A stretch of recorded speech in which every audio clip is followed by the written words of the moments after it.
Hello, this is Jonah Rosenblum with the Record-Courier. Welcome to Portage Football Live. It is an absolutely gorgeous day here in Streetsboro. It certainly doesn't feel like Week 9, but here we are. Let's start with 3 game balls from Week 8, and I'm giving one to Robert Singletary and the Woodridge Bulldogs. They were going into a big clash with Coventry, 6-1 at the time, and probably their leading threat in the Metro Division.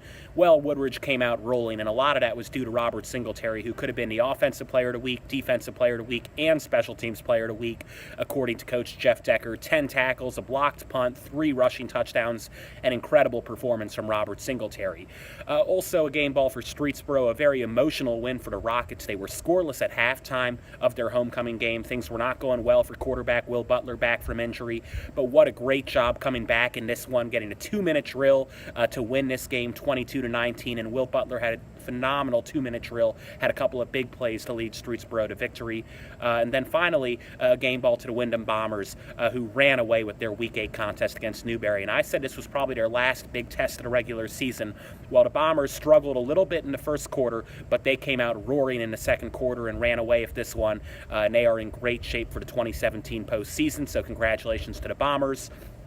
Now let's go to my 3 games to watch. Valley Christian at Mogador. I think that's an interesting contest. Now, certainly Mogador is going to be your favorite, but Valley Christian has already upset Garfield in Southeast. And for Mogador, they've got to make a tough transition because they just played Garfield, which runs the ball 95% of the time. Well, Valley Christian is a very different kind of team. They pass the ball a lot. They're very dangerous that way. I think that's a big adjustment for the Wildcats to make.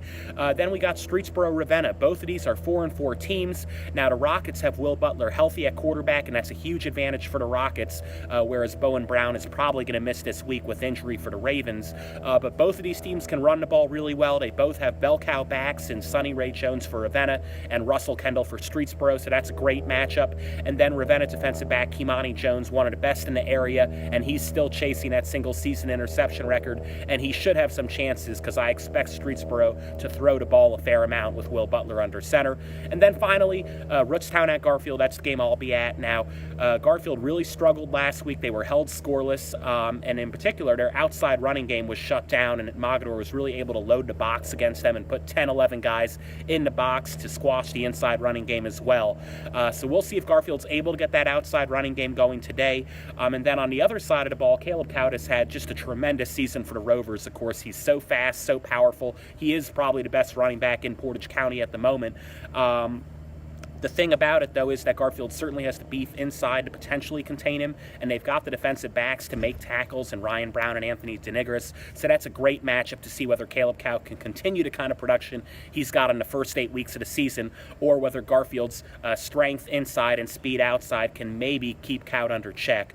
So I'll be covering that game live. You can find it on Twitter at JLR Sports and at record-courier.com. Thank you so much for tuning in.